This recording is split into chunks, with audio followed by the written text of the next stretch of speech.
Hello, everyone, and welcome to this new edition of Message of Hope. And today I have the pleasure to be with Grace Kelly, who lives in southern Italy. Lucky her.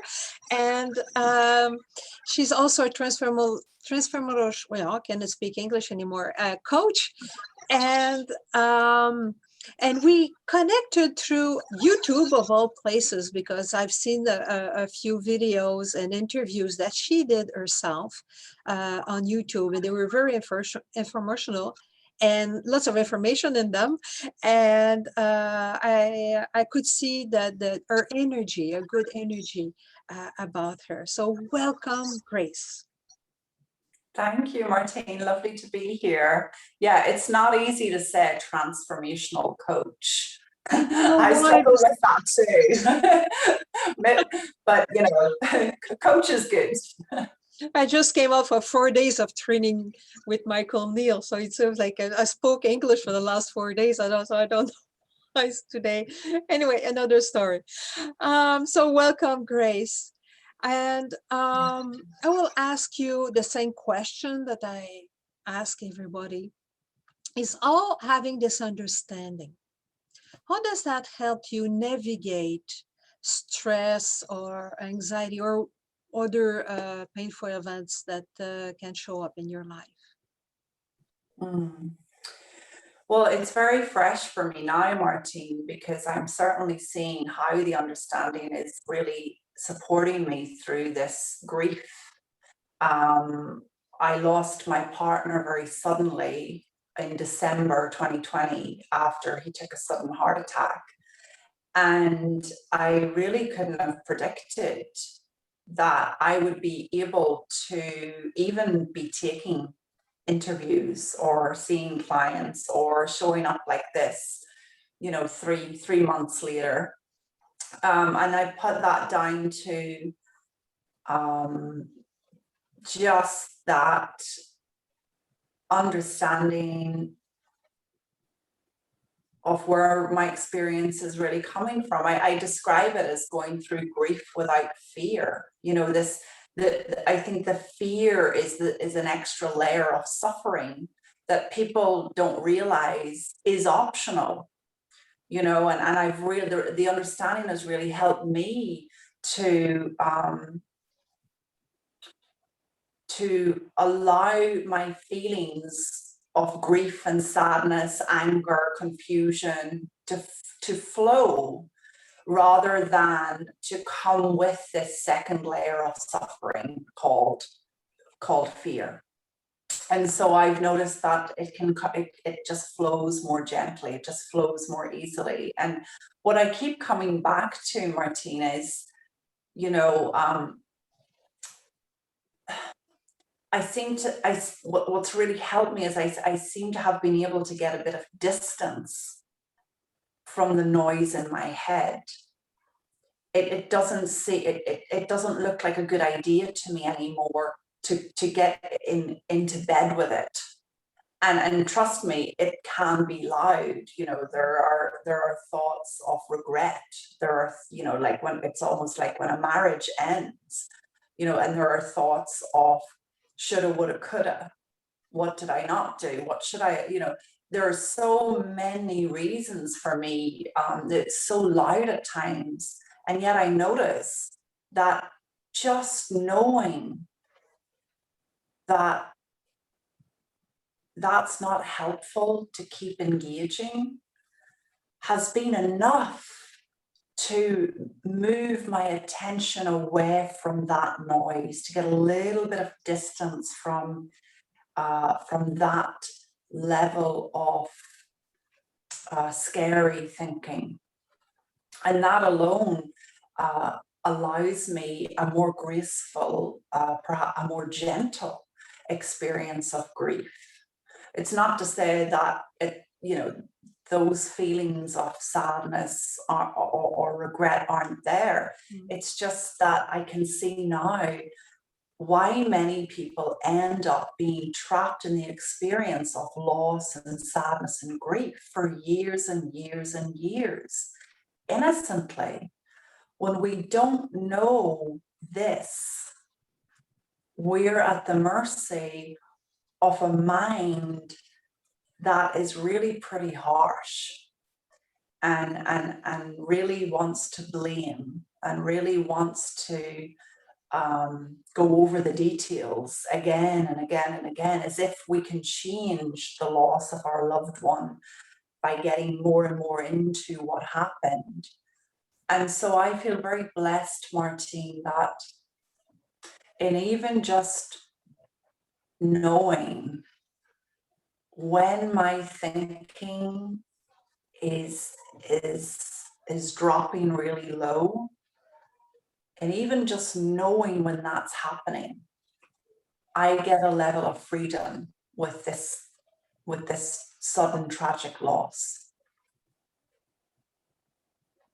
I could go on if you want me to. No, I think is beautiful, because now I like everybody. That's unfortunately some things that everybody will live through at one point or another is grief. It's kind of part of life, and especially in modern society, Occidental people, we total death is totally occulted from day-to-day life.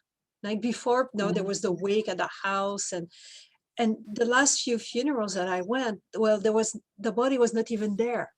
It was already cremated. There was the urn, and that was it. No, and there's a lots of touch with death, which I think also adds a layer to the grief. Maybe I'm totally wrong. Maybe I'm talking, but I think it's important that people know that even when they're grieving their loved ones, there can still be peace and love in there. Yeah, I mean, I couldn't have predicted that, and I don't see that with everybody. You know, I don't.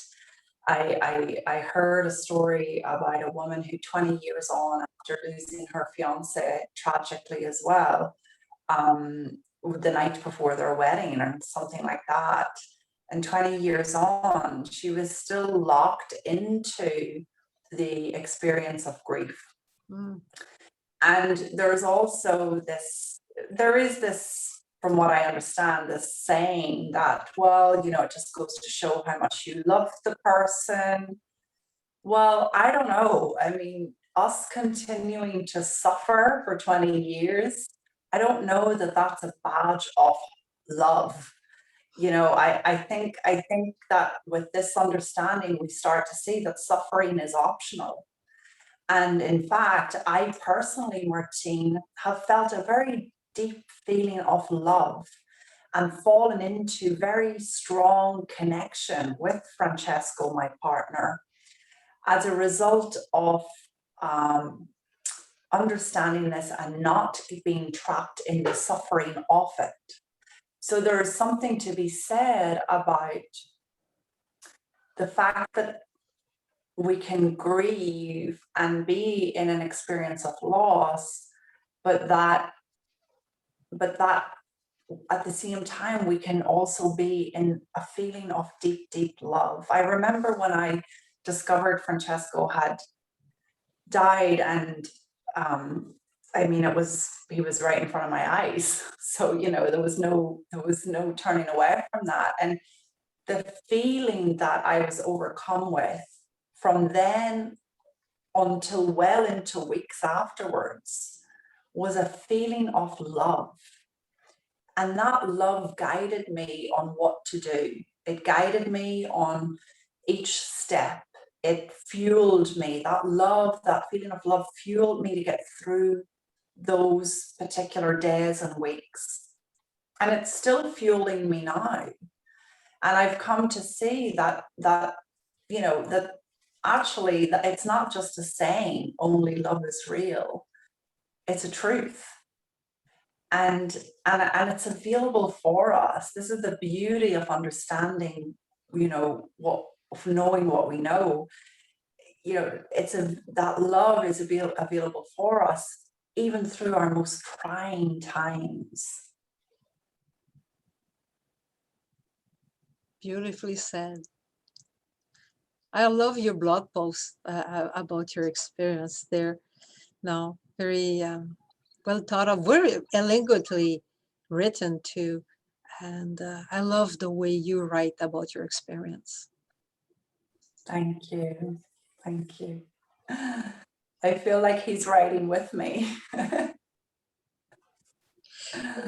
if people want to find you, where can they find you?